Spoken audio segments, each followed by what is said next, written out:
Fam, what would you do if someone killed your little brother? Would you wait for the police? Would you trust the system? Or would you take matters into your own hands? Today we're talking about Darius Johnson, a 27-year-old man from Atlanta who didn't hesitate. When he thought he found his brother's killer, he pulled the trigger. He got his revenge. He turned himself in. He was ready to face the consequences. But then, the truth came out in court. And that truth destroyed him. Because the man Darius killed wasn't his brother's murderer. He was the hero who tried to save his brother's life. And now 2 young men are dead, 2 families are destroyed, and 1 man will spend the rest of his life in prison knowing he killed the wrong person. This is one of the most tragic cases of mistaken identity and revenge gone wrong that you'll ever hear. Before we get into it, make sure you like, comment, and subscribe. I won't give you no angle, I just give you the story. Let's jump right into it. Today we're going to Atlanta, Georgia, specifically Zone 3, the Mechanicsville neighborhood. Mechanicsville is one of Atlanta's oldest neighborhoods, located just south of downtown. It's got a complicated history. Beautiful historic homes mixed with poverty and crime.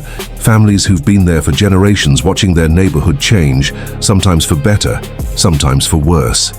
Atlanta has been dealing with rising crime rates, especially gun violence. The city has seen an increase in gang activity, drug trafficking, and retaliatory shootings. Young men are dying in the streets, families are burying their sons, and the cycle of violence just keeps going. In Atlanta, like in many cities, there's a code. You don't snitch, you don't trust the police, you handle your own problems, and if someone hurts your family, you get revenge. That's the street code. That's what Darius believed, and that belief led to tragedy. Let me take you back to the beginning. To understand this story, you need to understand the relationship between Darius and his little brother Marcus. Marcus Ace Johnson was born on July 8, 1999. He was the baby of the family. His mother, Patricia Johnson, raised him and his older brother Darius in Mechanicsville. Their father had been killed in a shooting when Marcus was only 5 years old. Patricia worked as a nurse at Grady Hospital, pulling double shifts to keep her boys fed and clothed. Marcus was a good kid. He stayed out of trouble. He graduated high school. He got a job at a warehouse making decent money. He was saving up, had dreams of maybe going to trade school, learning HVAC or electrical work, something with a future. Darius Johnson was 3 years older, born in 1996. He was the protector.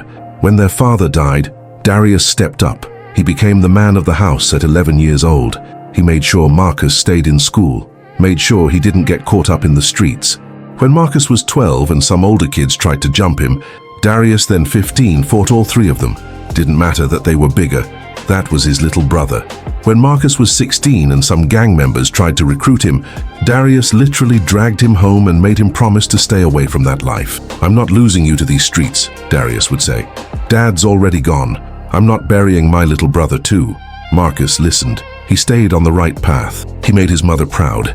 He made Darius proud. But Atlanta's streets don't care about your plans. They don't care if you're a good kid. Sometimes you're just in the wrong place at the wrong time. March 15th, 2023. It was a Wednesday night. Marcus had just finished his shift at the warehouse. It was 11:30 p.m. He was walking home like he always did. Same route, past the corner store, past the basketball courts. About a 15-minute walk to his apartment. What Marcus didn't know was that there was a hit out that night. Not on him, on someone who looked just like him. There was a guy named Lil Mark from Zone 6. Same height as Marcus, same build, same nickname. There had been beef between Lil Mark and some guys from Zone 3. Something about a girl, something about disrespect on social media. The kind of stupid beef that gets people killed. 2 cars pulled up on Marcus. 4 men got out. They thought he was Lil Mark. "Yo, Mark, we've been looking for you." Marcus turned around, confused. "You got the wrong..." They didn't let him finish. Shots rang out. Marcus ran. He was hit twice but kept running, trying to make it to the corner store where there were cameras and people. That's when Terrell T-Money Williams appeared. Terrell Williams was 29 years old. He was a former gang member who had gotten out of the life 2 years earlier. He had a daughter. He was working construction. He was trying to do right. He had a licensed firearm for protection because of his past, but he wasn't in the streets anymore. Terrell was walking to his car when he heard the shots. He saw Marcus stumbling, bleeding, 4 men chasing him with guns. Terrell didn't think. He didn't run away. He ran toward the danger. Get down, Terrell yelled, pulling out his gun. He fired 2 warning shots in the air. The 4 men scattered, jumped back in their cars and sped off. They didn't want that smoke. They weren't expecting someone to fight back. Terrell ran to Marcus. Marcus had collapsed on the sidewalk, blood everywhere. 2 gunshot wounds, 1 to the chest, 1 to the abdomen. Terrell immediately called 911. He applied pressure to the wounds with his shirt. He was trying to keep Marcus conscious. "Stay with me, young blood, stay with me, help is coming. You're going to be okay." But Marcus had been hit in the chest. The bullet had punctured his lung. He was losing too much blood too fast. "Tell my brother, tell Darius I love him," Marcus whispered. Those were his last words. Marcus died in Terrell's arms before the ambulance arrived. He was 24 years old. When police arrived, they found Terrell covered in Marcus's blood, holding the young man crying. His gun was on the ground next to him. Shell casings from his warning shots were nearby. Terrell told the police everything. 4 guys were chasing him. They were shooting at him. "I tried to help. I fired warning shots to scare them off. But he was already hit. I tried to save him. I tried." The police took Terrell's statement. They took his gun for ballistics testing. They told him not to leave town. He was a witness. Maybe a suspect. They weren't sure yet. A witness who lived nearby told police she heard shots and looked out her window. She saw a man with a gun standing over the body. That was Terrell. But she only looked out after the shooting stopped. She didn't see the 4 men who actually killed Marcus. She only saw Terrell trying to help. That witness statement changed everything. When Darius got the call that his brother was dead, his world ended. He rushed to the scene. Police were everywhere. Yellow tape. His baby brother's blood on the sidewalk. "Who did this?" Darius kept asking. "Who did this?" The police told him they had a suspect in custody for questioning, a man named Terrell Williams. He had been found at the scene with a gun. He had Marcus's blood on him. He fit the description from the witness. Darius saw Terrell's mugshot on the news the next day. "Man arrested in connection with Mechanicsville shooting death." That was all Darius needed to see. He didn't wait for the investigation. He didn't wait for the trial. He didn't wait for the truth. He wanted revenge. Darius spent 2 weeks planning. He found out where Terrell lived, where he worked, his routine. Terrell had made bail because the evidence was shaky. His lawyer was confident the charges would be dropped once ballistics came back, showing his gun didn't match the bullets that killed Marcus. But Darius didn't care about ballistics or evidence or lawyers. His little brother was dead, and in his mind, Terrell was responsible. April 2nd, 2023, 6:15 a.m. Terrell was leaving his apartment, heading to his construction job. He was trying to keep his head down, stay out of trouble, let his lawyer handle everything. He knew he was innocent.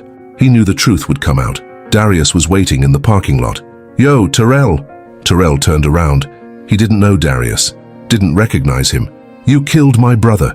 Terrell's eyes went wide. "Wait, what? Man, I didn't kill nobody. I tried to save." Darius pulled the trigger. 4 times. Chest, chest, stomach, neck. Terrell fell. Darius stood over him. "That's for Marcus." Terrell died on the scene. He left behind a 6-year-old daughter and a fiancé. He had been clean for 2 years. He was planning a wedding. He died a hero and nobody knew it yet. Darius didn't run. He called 911 himself. "I just killed the man who murdered my little brother. I'm at the Cascade Apartments. I'll be waiting." He sat on the curb, gun beside him, and waited for police. When they arrived, Darius didn't resist. He put his hands up. "I did what I had to do," he said. "He killed Marcus. Now we're even." But they weren't even, not even close. During Darius's trial, the real story came out, and it destroyed him. Security footage from a nearby business showed everything. 4 men chasing Marcus, Marcus running for his life, Terrell running toward the danger, not away. Terrell firing warning shots to scare off the attackers. Terrell trying to save Marcus's life. Ballistics confirmed that Terrell's gun didn't match the bullets that killed Marcus. The bullets came from a different caliber weapon. The actual shooters had used 9mm handguns. Terrell had a .40 caliber. The witness, who said she saw a man with a gun standing over the body, admitted she only looked out her window after the shooting stopped. She saw Terrell trying to help Marcus, not hurt him. The actual shooters were arrested 2 weeks after Darius killed Terrell. They confessed. It was a case of mistaken identity. They thought Marcus was Lil Mark from Zone 6. They had killed the wrong person. And then Darius had killed the wrong person trying to avenge him. In court, the prosecutor played the 911 call Terrell made that night. 911. "What's your emergency?" "There's been a shooting." Young man hit, he's bleeding bad. I'm at Mechanicsville and... Sir, did you witness the shooting? I tried to help him, I tried to stop it. Please send an ambulance now. He's dying, please. You could hear the desperation in Terrell's voice, the fear, the genuine desire to save a stranger's life. He was begging them to hurry. He was trying everything he could to keep Marcus alive. Darius broke down in court. He collapsed. He was screaming, "No, no, no, no. What did I do? What did I do?" He tried to save him. He tried to save Marcus. The courtroom had to take a recess. Darius couldn't breathe. He was hyperventilating. The reality of what he had done was crushing him. He had killed an innocent man, not just innocent, a hero, the one man who tried to save his brother's life. At sentencing, Terrell's fiancée, Shanice, gave a victim impact statement. She stood in front of the courtroom with her 6-year-old daughter and said, "Terrell died a hero. He ran toward danger to save a stranger, and you killed him for it. You didn't just take my daughter's father. You took a good man who was trying to do the right thing. You took the man I was going to marry. You took everything from us. And for what? For revenge? For street justice? You didn't even wait for the truth." Darius could barely look at her. He was crying. "I'm sorry," he whispered. "I'm so sorry. I didn't know. I thought he killed Marcus.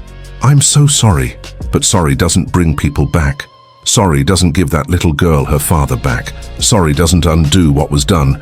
Marcus's mother, Patricia Johnson, also spoke. She had lost her son Marcus to violence, and now she was watching her other son, Darius, go to prison for life. "I've lost both my boys now," she said. "Marcus is dead. And Darius, and he's gone too. He's alive, but he's gone. I don't even recognize him anymore. The streets took both of my sons, one to a bullet, one to revenge, and I'm left here alone." The judge sentenced Darius to life in prison without the possibility of parole. First-degree murder, premeditated, he planned it. He waited for Terrell, he executed him. Darius Johnson is now 30 years old. He's serving his sentence at a maximum security prison in Georgia. He'll spend the rest of his life there. According to people who know him, Darius is a broken man. He writes letters to Terrell's daughter every week. He'll never mail them, but he writes them anyway, trying to explain, trying to apologize, trying to make sense of the senseless. He also writes to Marcus's grave, letters to his little brother, telling him how sorry he is, how he failed him, how he made everything worse. Patricia Johnson visits Darius in prison once a month. She's the only family he has left. She's lost both her sons, but she still shows up. She still loves him. She's forgiven him even though he can't forgive himself. "I forgive you," she told him during one visit, "but you have to forgive yourself. That's the hardest part."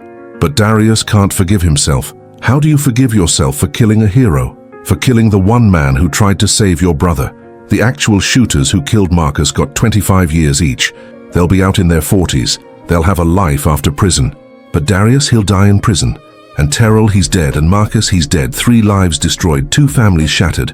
All because of mistaken identity. All because of revenge. All because someone didn't wait for the truth. Fam, this case shows the devastating cycle of violence and revenge. Darius thought he was getting justice for his brother. Instead, he killed an innocent man, a hero, a father, a good man who was trying to do the right thing. Revenge doesn't bring closure. It doesn't bring peace. It just creates more victims, more pain, more families destroyed. Marcus died because of mistaken identity. Terrell died because of mistaken blame. Darius lost his freedom because of mistaken revenge. If you've lost someone to violence, I know the pain is unbearable. I know you want someone to pay, but revenge won't heal you. It will only create more tragedy. Let the system work. Let the truth come out. Don't become the very thing that destroyed your family. Darius Johnson will spend the rest of his life knowing he killed the wrong man. That's a pain worse than any prison sentence. That's a burden he'll carry until the day he dies. Rest in peace, Marcus Johnson. Rest in peace, Terrell Williams. 2 young men who deserved better, 2 families who deserved better. And may we all learn from this tragedy before it's too late. Fam, let me know how you feel about this one in the comments. This is a heavy one. Mistaken revenge. Wrong man killed. Hero dies. Don't forget to like and subscribe. I catch you guys on the next one.